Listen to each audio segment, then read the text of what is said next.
পরিস্থিতি অত বড় ছাত্র সমাবেশ পশ্চিমবাংলায় এর আগে কেউ দেখেনি।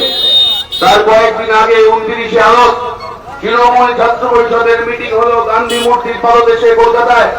সেখানে অভিষেক ব্যানার্জি ঘোষণা করলেন, এই যে তৃণমূলের ছাত্ররা মিটিং করছে আজকে, এসএফআই বামপন্থী ছাত্র সংগঠন, তাদের যদি ক্ষমতা থাকে আমি চ্যালেঞ্জ করছি 10 দিনের মধ্যে এর 10 ভাগের 1 ভাগ একটা মিটিং করে দেখার। আমরা সেদিন বললাম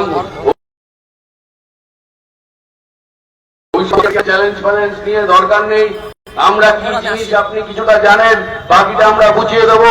ওরা যা মিটিং করলো, ওদের মিটিং এর পরে 10 দিন লাগেনি, 3 দিনের মাথায় আমরা ওদের থেকেও বড় মিটিং কলকাতায় ছাত্ররা করে দেখিয়েছে।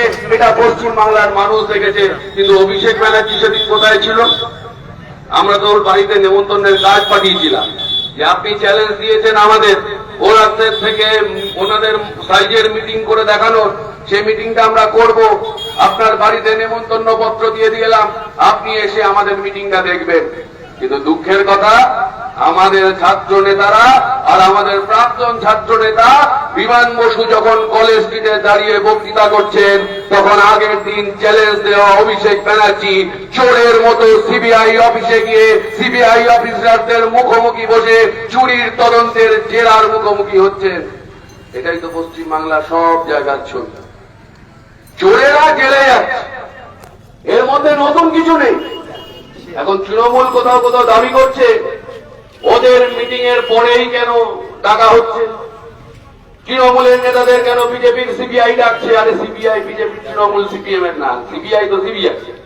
হ্যাঁ, সিবিআই কে বিজেপি একটু দেশের সরকার আছে, ওরা চালায় টালায়। বিজেপি সিবিআই কে খানিকটা নিয়ন্ত্রণ করতে পারে বলে এখনো তোমার পিসি জেলে যায়নি, নাহলে জেলেই থাকতো তোমার পিসি, সেটা অন্য কথা। কিন্তু এটা হচ্ছে আমাদের বুঝিয়ে বলতে হবে তৃণমূলের নেতাদের যে দেখেন, আপনি চুরি করেছেন, আপনি চুরি করবার পর ধরা পড়েছেন, আপনি চুরি করে ধরা পড়বার পর আপনাকে বৃহস্পতিবার জেলে নেবে না শুক্রবার জেলে নেবে, সেটা আপনি ঠিক করতে পারেন না, সেটা পুলিশই ঠিক করবে। আরেকটাও কথা, বৃহস্পতিবার করুন, শুক্রবার করুন, শনিবার করুন, আপনি যেবারই চুরি করুন না কেন, চুরি করে যদি পুলিশের হাতে পড়ে যান তো বেঁচে গেলেন, আর যদি পাবলিকের হাতে পড়েন তাহলে একটা পুরনো কথা আছে, পাবলিকের মার কেওড়া তলা পার। সেটাই পশ্চিম বাংলায় এখন সব জায়গায় হচ্ছে। দেখতেই তো পাচ্ছেন আপনারা, আমাদের আগের বক্তারাও বলছেন তৃণমূলের এক একজন বিরাট বিরাট নেতা, তৃণমূলের এক একজন বিরাট বিরাট প্রতাপশালী নেতা। এই কিছুদিন আগে হয়তো আপনাদের পাড়াতেও এই 10-11 বছর আগে হাওয়াই চটি করে ঘুরতো, দোকানে বসে একটা বিড়ি দুবার জড়িয়ে খেত টাকার অভাব, সাইকেলও যুক্ত না হয়তো কয়েকজনের। তারা এখন স্করপিও গাড়ি ছাড়া চলে না, কালো স্করপিও, কালো কাঠ, গাড়ি থেকে পা না পড়ে না মাটিতে, এক একজনের 3 তলা 4 তলা বাড়ি। আমি তো কিছুদিন আগে শুনলাম তৃণমূলের এক নেতা, কোথাকার মনে করছেন এখন, বর্ধমানের থেকে কোনো এক নেতা, তারা 2 বউ, সে 2 বউয়ের জন্য নাকি 2খানা তাজমহল বানিয়েছেন। সেই তাজমহলে 2 বউ থাকেন, উনি পালা করে সপ্তাহে 3 দিন এ বউয়ের কাছে তাজমহলে, আরেক বউয়ের কাছে আরেক তাজমহলে। তো আমরা সেদিন কথায় কথায় মজা ঠাট্টা করছিলাম। আমি এখন একটা ওই টিভি চ্যানেলে কখনো কখনো একটু যেতে হয়, সেখানে আমাকে জিজ্ঞাসা করছিল এই যে আপনার এরকম তৃণমূলের নেতারা এরকম তাজমহল বানিয়েছে, তা আপনি কি বলবেন? দেখুন, বলার কিছু নেই। যারা ইতিহাসটা একটু একটু পড়েছে, ক্লাস 8, 9, 10 অব্দি একটু ইতিহাস পড়েছে, তারা জানেন যে তাজমহল আসলে বানিয়েছিল, আসল তাজমহল তৃণমূলের তাজমহল না, আসল যে তাজমহল দিল্লির পাশে আগ্রায় আছে, সেটা বানিয়েছিল যিনি, তার নাম হচ্ছে শাহজাহান। কিন্তু শাহজাহানের কপালে বেশি সুখ ছিল না।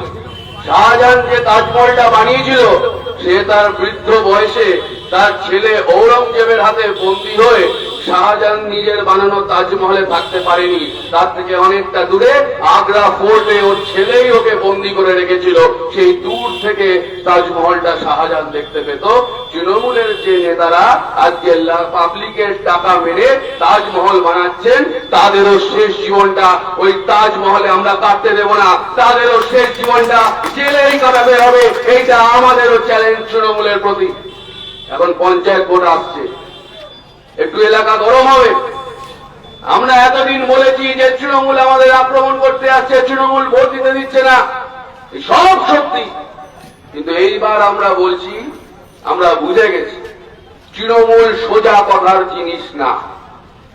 তৃণমূলের সাথে আপনি ওই বলে না, ছোটবেলায় আমাদের শেখানো হয়েছে ঘি যদি সোজা আঙুলে না ওঠে তাহলে আঙুলটা একটু বেঁকাতে হয়।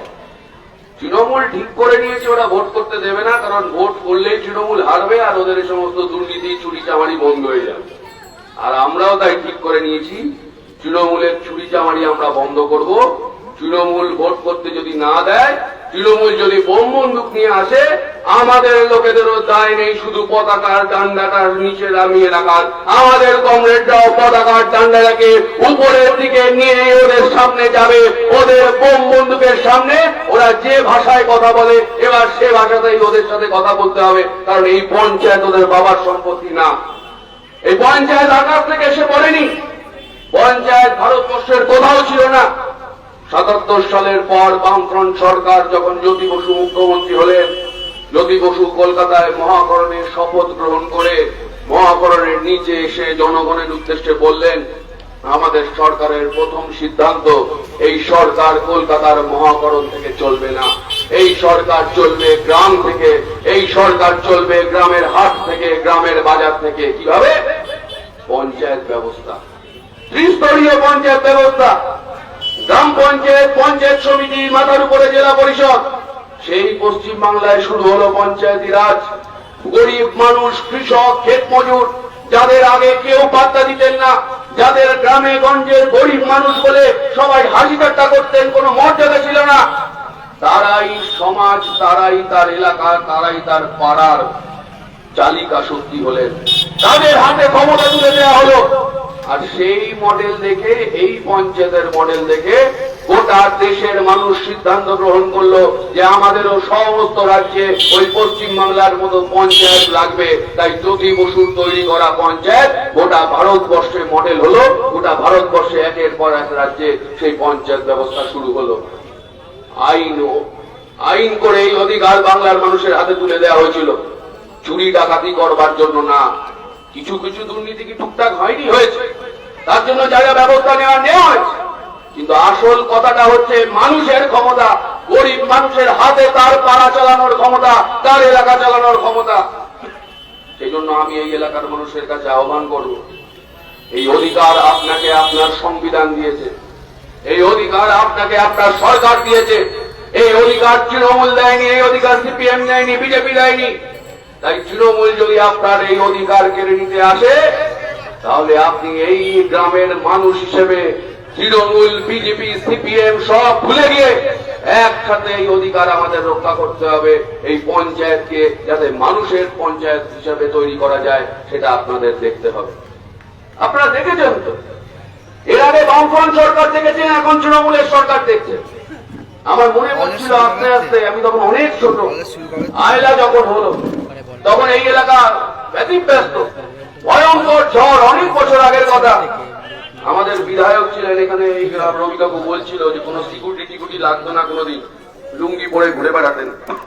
তাকে তৃণমূলের লোকেরা ওখানে কি অসভ্যতা করেছিল আপনাদের নিশ্চয়ই মনে আছে। তারপরে আমফানে কি হল? আমফানে তৃণমূল কত টাকা চুরি করেছে গুনে বলতে পারবে কে? টালি উড়ে গেছে, একটা ট্রিপল লাগবে, ট্রিপল চুরি করে নিয়ে চলে যাচ্ছে। ত্রাণ লাগবে, একটু চাল লাগবে, চাল চুরি করে নিয়ে চলে যাচ্ছে। সে তো চাল চোর বললেই আগে তৃণমূলের লোকেরা লেগে যেত, তৃণমূলও বলতে হতো না, চাল চোর বললেই বুঝতো নিজেদের বলছে, লেগে যেত। এমন অবস্থা হলো।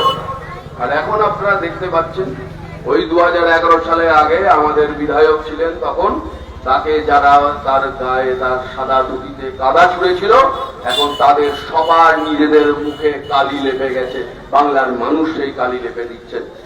ওদের সাথে আমাদের তফাৎ, ওদের সাথে আমাদের তফাৎ আপনি কোনোদিন বলতে পারবেন না। আপনি অনেক কথা বামপন্থীদের বিরুদ্ধে বলতে পারেন, আপনি অনেক সমালোচনা করতে পারেন, করা আপনার অধিকার, কিন্তু কোনোদিন আপনি বলতে পারবেন না যে বামফ্রন্টের কোন প্রাক্তন নেতা, কোন প্রাক্তন মন্ত্রী, কোন প্রাক্তন এমএলএ চুরির দায়ে তাদের কেউ জেলে নিয়ে যাওয়ার সাহস করেছে। কেউ সাহস করতে পারেনি কোনোদিন। আপনি দেখছেন আজকে পশ্চিমবাংলায় কি হচ্ছে, একের পর এক নেতা, সব চোর, সব ডাকাত, সব জেলে চলে যাচ্ছে। তাও তো সবটা যাচ্ছে না। আমরা অনেক দিন ধরে বলেছি, এই নিচের তলায় বেশি খোঁজাখুঁজি করে লাভ নেই। আসল মাতা কালীঘাট আর শান্তিনিকেতনে কলকাতায় তৃণমূলের যে বন্ধুরা আমাদের কথা শুনছেন, এখানে যারা তৃণমূলটাই মন প্রাণ দিয়ে করেন, ভালোবেসে করেন, আমি তাদেরকেও ভেবে দেখার জন্য অনুরোধ করব। এই যে গ্রামের মানুষ আপনারা এখানে আছেন, অনেক কষ্ট করে আছেন, পাশেই নদী, সেই নদী পেরিয়ে আপনাকে যেতে হয়, যদি কোনো বড় কাজের জন্য যেতে হয়। আপনার এখানে সব জায়গায় হয়তো এখনো আলো নেই, এখনো রাস্তা ঠিক নেই, আর আপনার দলের মুখ্যমন্ত্রী মমতা বন্দ্যোপাধ্যায় সততার প্রতীক, আপনাদের সকলের প্রিয় নেত্রী যারা তৃণমূল কংগ্রেস করেন তাদের সেই সততার প্রতীক মমতা বন্দ্যোপাধ্যায়ের পরিবারের নামে কলকাতার 3টে রাস্তায় 36টা জমির প্লট আছে। কোন সততা দিয়ে এটা হয়? উনি তো নাকি মুখ্যমন্ত্রী হিসেবে মুখ্যমন্ত্রীর ভাতাটাও নেন না, উনি তো হাওয়াই চটি পরে চলেন। সে তো আমাদের নেতা গৌতম দেব বলেছিলেন যে মাথায় হাওয়াই যান, মানে হেলিকপ্টার, আর পায়ে হাওয়াই চটি। পায়ে যদি পোড়া না থাকে তাহলে এসব হয়? এসব হয়। এই যদি সততার নমুনা হয়, আমরা অনেক দিন ধরে বলছি, এখনো বলছি যে আসল চোর হচ্ছে মাথার উপরে বসে আছে। এই যে দেখছেন না আপনারা, পার্থ চট্টোপাধ্যায় আর অনুব্রত মণ্ডল গ্রেপ্তার হয়ে গেল। তৃণমূল বলেছে দেখেছ পার্থ চট্টোপাধ্যায় চুরি করেছে, ওকে গ্রেপ্তার করেছে, আমরা তাড়িয়ে দিয়েছি দল থেকে, আমরা মন্ত্রিত্ব থেকে সরিয়ে দিয়েছি। আসলে কিচ্ছু মন্ত্রিত্ব থেকে সরায়নি, সমস্ত গল্প। পার্থ চট্টোপাধ্যায় মন্ত্রী আছেন, শুধু দপ্তরবিহীন মন্ত্রী, মানে মমতা বন্দ্যোপাধ্যায় যেমন ছিলেন বিজেপির সরকার, দিল্লির সরকার বিজেপির সরকারের আমলে। ওরা বলছে যে আমরা দুর্নীতির প্রশ্নে আপোষহীন, আমরা পার্থ চট্টোপাধ্যায়কে তাড়িয়ে দিয়েছি। আর আমরা আসলে বলছি যে পার্থ চট্টোপাধ্যায় আর অনুব্রত মণ্ডলের জেল যাত্রা আসলে এরকমটা না, এর পিছনে অন্য গল্প আছে। গ্রামের মানুষ ভালো বুঝতে পারবেন। আমি জানি না এখনো আপনাদের এখানে কোথাও কালী পুজোর সময় পাঠা বলি দেওয়া হয় কিনা, আমি জানি আমি পাঠা বলি এখন পাঠা বলির বদলে কোথাও কুমড়ো, কোথাও চাল কুমড়ো বলি দেওয়া হয়, কারণ পাঠা বলিটা দেখতে ভালো লাগে না। এই যে পার্থ চট্টোপাধ্যায় আর এই যে অনুব্রত মণ্ডল জেলে গেল, এটা হচ্ছে আসলে একটা কুমড়োকে বলি দেওয়া হলো, একটা চাল কুমড়োকে বলি দেওয়া হলো, আর আসল পাঠা ওর ভাইপোকে বাঁচানোর জন্য মমতা বন্দ্যোপাধ্যায় দিল্লিতে প্রধানমন্ত্রীর পায়ে গিয়ে পড়েছে। আবার কতগুলো মিটিং এর মধ্যে হয়ে গেল দিল্লিতে মুখ্যমন্ত্রীদের নিয়ে, কোনোটাই মমতা বন্দ্যোপাধ্যায় গেলেন না, একটাতেও যাওয়ার প্রয়োজন মনে করলেন না। যখন কোভিড চলছিল, লকডাউন চলছিল, তখন তো মোবাইলে মিটিং হচ্ছিল, দিল্লি যেতে হতো না, একটু কালীঘাটে বা নবান্নে বসে মোবাইলটা অন করে রাখলেই হতো। সেই মিটিং এ উনি গেলেন না। ওনার এখন হঠাৎ মনে পড়লো রাজ্য অনেকগুলো টাকা পায় দেশের সরকারের কাছ থেকে, আমি না গেলে সে টাকা কে নেবে। চলে গেলেন উনি। কখন গেলেন? যখন পার্থ জেলে চলে গেছে, অনুব্রত জেলে যাবে করছে, আর ভাইপোকে নিয়ে টানাটানি করছে। আমি জানি না ওখানে গিয়ে কি সেটিং হলো। ভাইপো এখন খানিকটা স্বস্তিতে আমরা দেখতে পাচ্ছি। ভাইপো বিদেশে যেতে পারবেন, ভাইপো এই করতে পারবেন, ভাইপো সেই করতে পারবেন। আরে এখানে তো কত লোকের কত অসুস্থতা হয়, এখানে কোনোভাবে তারা চিকিৎসা করে। আর আমাদের রাজ্যের ভাইপোর কি যোগ্যতা আছে? একটা 40 বছর বয়সী দামলা ছেলে পিছির এখনো পরিচয় রাজনীতি করতে হয়, নিজের পরিচয় রাজনীতি করতে পারে, সে যাচ্ছে দুবাইতে চোখ সারাতে। আমি আপনাদের বলছি দায়িত্ব নিয়ে, দুবাইতে চোখ সারানো ফারানো সব বন্ধ। আপনাদের এই বসিরহাট সাব ডিভিশনের এক গরু চোর, তার বাড়ি আছে দুবাইতে, তার পরিবারের অর্ধেক লোক দুবাইতে থাকে। অভিষেক ব্যানার্জি গরু চুরির টাকা ওই দুবাইতে রাখতে যায়, আজ না হোক কাল সেটাও প্রমাণ হবে। ঠিক যেভাবে আজ থেকে অনেক বছর আগে আমাদের প্রাক্তন নেতারা বলেছিলেন, কংগ্রেস গৌতম দেব সহ অন্যান্য নেতারা বলেছিলেন যে কিভাবে তৃণমূলের রন্ধ্রে রন্ধ্রে দুর্নীতি, ওরা দলটাই তৈরি করেছিল দুর্নীতি করবার জন্য।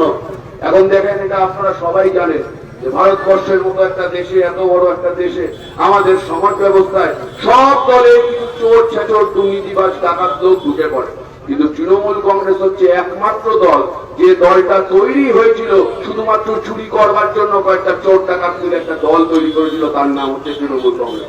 আমরা 11 সালের আগে থেকে বলছি, বাংলার মানুষ তখন তো কথা বিশ্বাস করেননি, বোঝেননি, বোঝার কথাও নয়। আমরা বলেছিলাম যে বামপন্থীদের উপর আপনার একটু রাগ হচ্ছে, বামপন্থীদের উপর আপনার একটু দুঃখ হচ্ছে, আমাদের কারোর চলাফেরায় আপনার ভাল লাগছে না, আপনি যেভাবে সিপিআইএমকে দেখতে চান সেইভাবে হয়তো আপনি দেখছেন না, আপনি তার জন্য আমাদের শাস্তি দিতে গেলেন। আপনি আমাদের উপর অভিমান করে, আমাদের নেতাদের উপর রাগ করে আপনি আমাদের শাস্তি দিতে গেলেন। কিন্তু আমরা বলেছিলাম আপনার রাগ যেমন সত্যি, আপনার দুঃখ যেমন সত্যি, তখন তেমনি এটাও সত্যি যে আপনি বামপন্থীদের উপর রাগ করে বামপন্থীদের শাস্তি দেওয়ার নামে আসলে আপনি আপনার বাড়ির পরবর্তী প্রজন্মের ছেলেটাকে শাস্তি দিচ্ছেন। ঠিক তাই হচ্ছে। একটা দল 2011 সালে সরকারে এলো কিসের মাধ্যমে?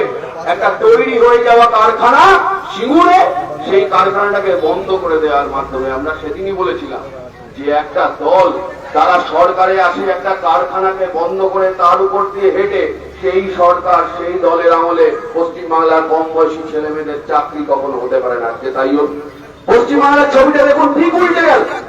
আগে ধান পেতে ধান চাষ হতো আর গাড়ির কারখানায় গাড়ি তৈরি হতো।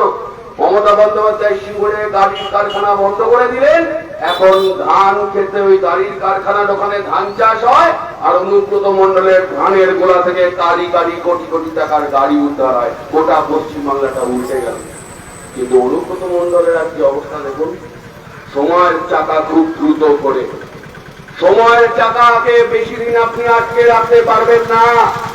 এই কিছুদিন আগে পর্যন্ত অনুব্রত মন্ডল বীরভূমের মানুষের পিছনে চড়াম চড়াম করে ঢাক বাজাতো, পঞ্চায়েত ভোটে কাউকে ভোটে লড়তে দিত না। আজকে যদি অনুব্রত মন্ডল জেলের বাইরে থাকতো, হয়তো অনুব্রত মন্ডল এখন বীরভূমে বসে সেই পরিকল্পনাই করতেন কিভাবে আবার পঞ্চায়েত ভোটে চড়াম চড়াম করে ঢাক বাজানো যায় আর কিভাবে বিরোধীদের ভোটে লড়তে দেওয়া যায় না। এখন সময়ের চাকা ঘুরে গেছে।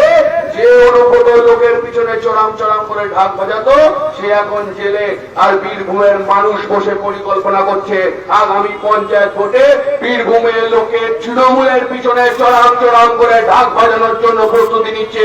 ওখানে তৃণমূল ভোটে লড়তে পারবে কিনা সেই নিয়ে এখন ওদের মধ্যে সংশয়। কিন্তু আমরা চাই ওরা লড়ুক, আমরা চাই তৃণমূলে লড়ুক, সিপিআইএম লড়ুক, বিজেপি থাকলে বিজেপি লড়ুক, কংগ্রেস লড়ুক। ভোটের লড়াইটা কারোর বাবার সম্পত্তি না। আপনার পছন্দ হলে ভোট দেবেন, না হলে দেবেন না, একটু বাংলা কথা, কি অসুবিধা? কিন্তু পশ্চিমবাংলায় সেই পরিস্থিতি অনেকদিন ছিল। ওরা টাকা চুরি করেছে, ওরা আমফানের প্রাণ চুরি করেছে, ওরা বিপদ চুরি করেছে, ওরা বালি চুরি করেছে, ওরা গরু চুরি করেছে, ওরা চাকরি চুরি করেছে। আর এই সমস্ত চাকরি, এই সমস্ত চুরির টাকা বাঁচানোর জন্য ওরা পঞ্চায়েত, পৌরসভা, বিধানসভা, লোকসভা এই সবগুলোকে গায়ে চড়ে দখল করবার চেষ্টা করেছে। কারণ খুব ভালো করে জানে যেদিন সরকারটা থাকবে না সেদিন তৃণমূলের নেতাদের বাঁচানোর কেউ থাকবে না। কিন্তু এটা বুঝতে পারেনি যে সরকার থাকাকালীনই, মাথার উপর তৃণমূলের সরকার থাকাকালীনই তৃণমূল নেতাদের এই অবস্থা হবে। যখন তৃণমূলের দুর্নীতিগুলো ধরা পড়ে যাচ্ছে, যখন তৃণমূল নেতাদের চুরি চামারি এসব ধরা পড়ে যাচ্ছে, লোকে জেনে যাচ্ছে, তখন তৃণমূলের নেতাদের খুব রাগ হচ্ছে। দমদমের সাংসদ সৌগত রায় একটা পুরো লোক, বয়স হয়েছে, একটা হয় এখন অনেকে বলে, অবশ্য বয়স্ক মানুষটা নিশ্চয়ই রাগ করবেন না, আমার উপর একটা কথা আছে, বুড়ো বয়সে বিন্নতি হয়, সৌগত হয়েছে তেমন। আর একটা পুরো লোক, একটা অধ্যাপক ছিলেন, কোন কলেজে পড়াতেন, শিক্ষক মানুষ, কালকে শিক্ষক দিবস গেল। সেই পুরোটার কি দরকার আছে সব বলার? যে মমতার বিরুদ্ধে বললে পিঠের লোকের পিঠে তাল পড়বে, তাল পড়বে মানে বোঝাতে চেয়েছে পেটাবে। এসব পুরো লোকজন এ সমস্ত বলবে আর তার খেসারত দিতে হবে তৃণমূলের বাচ্চা ছেলেদের। সাংসদ সৌগত রায় তো বলে দিলেন যে মমতার বিরুদ্ধে বলতে গেলে বিরোধীদের পিঠের উপর তাল পড়বে। আর পরের দিন থেকে দেখা যাচ্ছে চাকরি চুরির অভিযোগে তৃণমূলের নেতারা একের পর এক জায়গায়, কোথাও ল্যাম্প পোস্টে, কোথাও গাছে বেঁধে রেখেছে, আর লোকে পাবলিক তাদের এক একটা করে তালের বড়া খাওয়াচ্ছে। এই তো দেখা গেল গোটা পশ্চিমবাংলা জুড়ে। আমরা ছোটবেলা থেকে শিখেছি, সুন্দরবনের মানুষ আরো বেশি করে শিখেছেন যে একটি গাছ একটি প্রাণ, একটি গাছ অনেক প্রাণ। আর এখন তৃণমূলের নেতারা বুঝতে শুরু করেছেন, গাছ দেখলেই ভয় পাচ্ছেন, ভাবছেন যদি এই গাছে বেঁধে ফেলে, ওরা ভাবছে, ওরা বুঝছে একটি গাছ অনেক মার। এই হচ্ছে গোটা রাজ্য জুড়ে তৃণমূলের ভবিষ্যৎ। এই যে দেখছেন তো, আপনি বললাম তো যে বামফ্রন্টের নেতা মন্ত্রী অনেক আপনার অভিযোগ থাকতে পারে, অনেক কথা আপনি বলতে পারেন, কিন্তু কোনোদিন দেখেছেন যেমন দেখেননি কাউকে জেলে নিয়ে যেতে ছুরির দায়, ঠিক তেমনি কোন মন্ত্রীকে জুতো পেটা করছে মানুষ, কোন মন্ত্রী হেঁটে যাচ্ছেন তাকে গুরুচর বলে তারা করছেন মানুষ। এসব আপনি কোনোদিন দেখবেন? এখন হচ্ছে তৃণমূলের নেতা গ্রেফতার হলেন, হসপিটালে গেলেন, হসপিটাল থেকে বেরোনোর পথে এক সাধারণ মহিলা, কারোর বাড়িতে কাজ করে, তিনি তাকে জুতো পেটা করলেন, হাওয়াই চটি ছুটে চমাট করে বাড়ি মারলেন। এই সব দেখে পশ্চিমবাংলার মানুষ এখন বলছে যে রাকিব আমাকে বলছিল যে এখন দুর্গাপুজো আসছে, বিসর্জনের বাজনা বেজে গেছে, দেখবেন দুর্গাপুজো যখন আসে তখন এইটা নিয়ে খুব আলোচনা হয় যে এবার দেবী কিসে আসবেন কৈলাস থেকে মর্তে, আর কিসে ফেরত যাবেন মর্ত থেকে কৈলাস। কখনো দেবী দোলায় চেপে আসেন, হাতির পিঠে করে বাড়ি যান, কখনো দেবী নৌকায় করে আসেন, দোলায় চেপে বা অন্য কিছু করে বাড়ি যান। এখন তৃণমূল সম্পর্কে পশ্চিমবাংলার মানুষ এটা বলতে শুরু করেছে যে পশ্চিমবাংলায় তৃণমূলের আগমন যেমন হাওয়াই চটি পড়ে, তেমনি তৃণমূলের বিসর্জন ও চটির বাড়ি খেয়ে গোটা রাজ্য জুড়ে এই পরিস্থিতি তৈরি হয়েছে। গোটা রাজ্য জুড়ে তৃণমূলের বিসর্জনের বাজনা বেজে গেছে, কারণ ওরা আমাদের ভবিষ্যৎ নিয়ে ছিনিমিনি খেলেছে। আর যারা আমাদের ভবিষ্যৎ নিয়ে ছিনিমিনি খেলেছে, যারা আমাদের স্বপ্ন নিয়ে ছিনিমিনি খেলেছে, যারা আমাদের চাকরি নিয়ে ছিনিমিনি খেলেছে, আমাদের কর্তব্য তাদের নিয়ে ছিনিমিনি খেলার। আগামী পঞ্চায়েত ভোট আপনাদের সেই সুযোগ করে দেবে। আগামী পঞ্চায়েত ভোট আপনার পাড়ার ছিচকে তৃণমূলের নেতা, যাকে দুদিন আগে 2 বছর আগে কেউ চিনত না, যাকে কেউ পাত্তা দিত না, এখন তার কোথাও পেল্লায় নার্সিং হোম, কোথাও তার কলকাতায় পেল্লায় ফ্ল্যাট, সব হিসেব আপনাকে নিতে হবে ভোটের বাক্সে। এখনো ভোটের মিটিং, ভোটের মিছিল শুরু হয়নি। যখন ভোটের মিটিং হবে, ভোটের মিছিল হবে, আমাদের প্রার্থীরা থাকবেন, আমরা আমাদের প্রার্থীদের সামনে দিয়ে বলবো এই আমাদের প্রার্থী চুরি করবে না, ডাকাতি করবে না, যদি কিছু ভুল করে জেতার পর আপনি ডেকে ওকে দিতে পারবেন, ডেকে দুটো কথা শুনিয়ে দিতে পারবেন। আর তৃণমূলের নেতা মন্ত্রীদের আপনি টিকি পাবেন না যদি জেতান। যদি আবার জেতান তাহলে ওরা বুঝবে যে এই চুরিটাকেই আপনারা সমর্থন করছেন, এই ডাকাতিটাকেই আপনারা সমর্থন করছেন, আর এই বাংলাকে আপনি বদলাতে পারবেন না। তাই সুযোগ আপনার কাছে আছে। আর আপনারা হয়তো অনেকে ভাবছেন যে এত বড় তৃণমূল কংগ্রেস, এত এমএলএ, এত মন্ত্রী, এত কিছু, এত বড় সরকার, এদেরকে হারানো সম্ভব? শুধু বুঝে রাখবেন 2011 সালের আগে বামফ্রন্টটা আরো বড় সরকার ছিল, তারাও পরাজিত হয়েছে। হতেই পারে, এটাই গণতন্ত্রের নিয়ম। আর তৃণমূল সম্পর্কে যারা এখনো ভাবছেন এত বড় রাজপ্রাসাদ, সেটা কি ভাঙা সম্ভব? রাজপ্রাসাদ সময়ের নিয়মে তাসের ঘরের মতো ভেঙে পড়ে। আপনারা তো দেখলেন এত বড় সরকার, এতগুলো এমএলএ, এতগুলো মন্ত্রী, এতগুলো এমপি, এত পুলিশ, এত কিছুর পরেও ওরা বারবার করে বলতো বামপন্থীরা শূন্য, বামপন্থীরা শূন্য। হ্যাঁ, বামপন্থীরা বিধানসভার ভেতরে শূন্য, কিন্তু ওরা এত কিছু নিয়েও আদালতের ভেতরে বামপন্থী আইনজীবীরা লড়েছে, আর আদালতের বাইরে বামপন্থী ছাত্র যুবরা লড়েছে। এত পুলিশ, এত এমএলএ, এত মন্ত্রী নিয়ে ওরা ওদের মন্ত্রী পরেশ অধিকারীর মেয়ের চাকরি বাঁচাতে পারেনি। আমরা আপনাদের কথা দিচ্ছি, বাংলার ছাত্র যুব আন্দোলন নতুন মেজাজে লড়াই করছে, নতুন করে নিজেদের তৈরি করছে। আপনারা যদি আমাদের পাশে এসে দাঁড়ান, ওরা পরেশ অধিকারীর মেয়ের চাকরি যেমন বাঁচাতে পারে, পরেশ অধিকারীর পিসির নবান্নের চাকরিও আমরা বেশি দিন বাঁচতে দেব না। নবান্ন থেকে নামানো হবে, আর নামানোর পর আর তো বিজেপি হবে না, পশ্চিমবাংলায় নতুন সরকার হবে। আর বিজেপি না হওয়া মানেই আর টেবিলের তলায় সেটিং হবে না। নবান্ন থেকে নেমে গাড়ির লাল বাতিটা খুলে নেওয়ার পর ও গাড়ি আর কালীঘাট যাবে না, ও গাড়ি প্রেসিডেন্সি জেলেই যাবে। প্রেসিডেন্সি জেলেই বাকি জীবনটা কাটাতে হবে চোর ডাকাত কয়েদিদের সাথে। কারণ চোরের জানলা, চোরের ঠিকানা, চোরের দরজা সব সময় জেলই হয়। কিন্তু এই লড়াইটা সহজ না। আমরা মুখে যতটা বলছি, এই লড়াইটা তখনই সম্ভব যখন আপনারা সবাই জোট বাঁধবেন। কারণ টাকা যদি চুরি হয়ে থাকে তাহলে সেটা সাধারণ মানুষের হয়েছে। যদি আপনার থেকে কেউ টাকা খেয়ে থাকে, কাটপানি খেয়ে থাকে, তাহলে সেটা সাধারণ মানুষের থেকে খেয়েছে। এটা সিপিএম, তৃণমূল, বিজেপির লড়াই ভেবে ভুল করবেন না। বামপন্থীরা 34 বছর সরকার চালিয়েছে, এখন 11 বছর একটু বিশ্রাম নিতে হচ্ছে। আর 2-3 বছর পর থেকে আবার আমাদের কাউকে এমএলএ, কাউকে মন্ত্রী, কাউকে কাউন্সিলর, পঞ্চায়েতে সব সামলাতে হবে। এক সময় এইসব সামলাতে সামলাতে আমাদের নেতারা ক্লান্ত হয়ে গেছিল।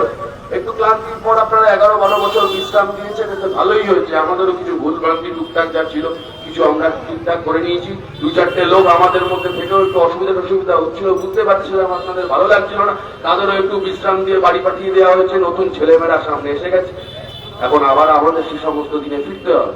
কিন্তু ব্যাপারটা সেটা না। সিপিএম এর কে এমএলএ হলো, কে মন্ত্রী হলো, কে এমপি হলো, ব্যাপারটা তা না। তাহলে হবে, না হলে না হবে। কিন্তু বাংলাকে বাঁচাতে হবে। আমাদের ভবিষ্যৎ প্রজন্ম, তাদেরকে ধ্বংসের হাত থেকে ফিরিয়ে আনতে হবে। অনেক বছর আগে বাংলায় স্লোগান উঠেছিল, ভাঙা বুকের পাঁজর নিয়ে নয়া বাংলা গড়ব। সেই স্লোগান আবার আমাদের দিতে হবে। জাতি, দল, ধর্ম, মত নির্বিশেষে। কারণ এই পশ্চিমবাংলা কোনো একা কোনো ধর্মের পশ্চিমবাংলা না। যখনই তৃণমূল বিপদে পড়ে তখনই তৃণমূলের বন্ধু বিজেপিকে দিল্লি থেকে ডেকে নিয়ে আসা হয়। আচ্ছা, 34 বছর তো পশ্চিমবাংলায় বামফ্রন্টের সরকার ছিল। বিজেপির কোন নেতার সাহস হয়েছে পশ্চিমবাংলায় এসে ধর্মের নামে উস্কানি দেওয়ার? 34 বছরের পশ্চিমবাংলায় বামফ্রন্টের সরকার ছিল। না হাসিনগরে দাঙ্গা হয়েছে, না বসিরহাটে দাঙ্গা হয়েছে, না ধুলাগড়ে দাঙ্গা হয়েছে, না এই এলাকার ইন্টারনেট পরিষেবা বন্ধ করে কিংবা 144 ধারা জারি রেখে কখনো এলাকাকে শান্ত করতে হয়েছে। কোনোদিন করতে হয়নি, কারণ মাথার উপর বামফ্রন্টের সরকার ছিল। আর সেই সরকারের কখনো মুখ্যমন্ত্রী ছিলেন জ্যোতি বসু, কখনো মুখ্যমন্ত্রী ছিলেন বুদ্ধদেব ভট্টাচার্য। পরিষ্কার করে বলেছিলেন, তুমি আর যা খুশি করে নাও, কিন্তু পশ্চিমবাংলায় যদি দাঙ্গা করতে আসো পুলিশকে বলা আছে মাথায় গুলি করবার জন্য। দাঙ্গা পশ্চিমবাংলায় কোনোদিন হয়নি। হিন্দু মানুষ, মুসলমান মানুষ একসাথে, তারা একসাথে বেঁচেছিলেন, এখনো তাই বাঁচবেন। মাঝখানে বিজেপি কটা দিন একটু সমস্যা তৈরি করেছিল, সেই বিজেপির মোহ কেটে গেছে। কারণ পশ্চিমবাংলার মানুষ নিজেদের অভিজ্ঞতায় বুঝতে পেরেছেন কখনো টাকা দিয়ে চোর তাড়ানো যায় না। আর বিজেপি মানে কি? পশ্চিমবাংলায় বিজেপি মানে একটা ডাস্টবিন, তৃণমূলের কয়েকটা ছাটমাল সেই ডাস্টবিনে গিয়ে পড়ে, তাদের লুফে নিয়ে তারা একটা বিজেপি বানায়। আরে কারা বিজেপির নেতা হয়েছিল? একের পর এক তৃণমূলের নেতা, তারা এখন সব ফিরে এসেছেন। আমরা অনেকদিন আগেই বলেছিলাম যে এই যে তৃণমূলের নেতারা বিজেপিতে যাচ্ছেন, বাংলার মানুষের অনেকে হয়তো ভাবছেন ওরে বাবা বিরাট বিপ্লব হবে, এদের দিয়েই আমরা তৃণমূলকে তাড়িয়ে দেবো। আমরা বলেছিলাম এই যে এখান থেকে 1 ঘন্টা 1.5 ঘন্টা অনেকটাই দূর গেলে হাসনাবাদ স্টেশন, সেখান থেকে বারাসাতের দিকে শিয়ালদার দিকে যাওয়া যায়। আপনি যখন হাসনাবাদ স্টেশন থেকে ট্রেন ধরবেন দেখবেন 2 রকমের টিকিট পাওয়া যায়, একটা সাধারণ টিকিট আর একটা রিটার্ন টিকিট। মানে আপনি যদি 10 শিয়ালদা অব্দি 15 টাকা দেন, তাহলে 15 টাকা দিয়ে শিয়ালদা অব্দি আপনি যেতে পারবেন। আর যদি 30 টাকা দেন, তাহলে ওই টিকিটেই আপনি শিয়ালদাও যেতে পারবেন, আবার ফিরেও আসতে পারবেন। তৃণমূলের নেতারা যখন বিজেপিতে যাচ্ছিল, আমরা তখন বলেছিলাম যে তৃণমূলের নেতারা এই যে তৃণমূলের স্টেশন থেকে গোটাটা কুড়িয়ে বাড়িয়ে খেয়ে ট্রেন ধরে এখনো বিজেপির দিকে যাচ্ছেন, ওইটা সাধারণ টিকিট কেটে যাচ্ছেন না, ওটা রিটার্ন টিকিট কেটেই যাচ্ছেন। তৃণমূলের স্টেশন থেকে খেয়ে বিজেপি স্টেশনে গিয়ে বিজেপির থেকে খেয়ে আবার পরে ট্রেন ধরে তৃণমূলে ফিরে আসবেন। পশ্চিমবাংলায় সেটাই হয়েছে। আপনি বিজেপির একজন নেতার নাম বলুন তো, এখন বিজেপির যে প্রধান নেতা কে? শুভেন্দু অধিকারী। অনেক বড় বড় কথা বলছে। তুমি বাবা মেদিনীপুরে হলদিয়া বন্দর থেকে যখন টাকা তুলতে আর তোমার মাথায় পিসি হাত বোলাতো আর তার ভাইপো তোমার হাত ধরেছিল, তখন তোমার মনে পড়েনি? আর তৃণমূল যখন এখন বলছে শুভেন্দু অধিকারীকে কেন সিবিআই ডাকছে না, ও বিজেপি করে বলে, ঠিক আমরা একমত। আমরা বলেছি আমরা চাই একই সাথে অভিষেক ব্যানার্জি আর শুভেন্দু অধিকারীকে সিবিআই জেরা করুক। কিন্তু এটাও তো ঠিক, তৃণমূল তো এত সহজে দায় ঝেড়ে ফেলতে পারবে না।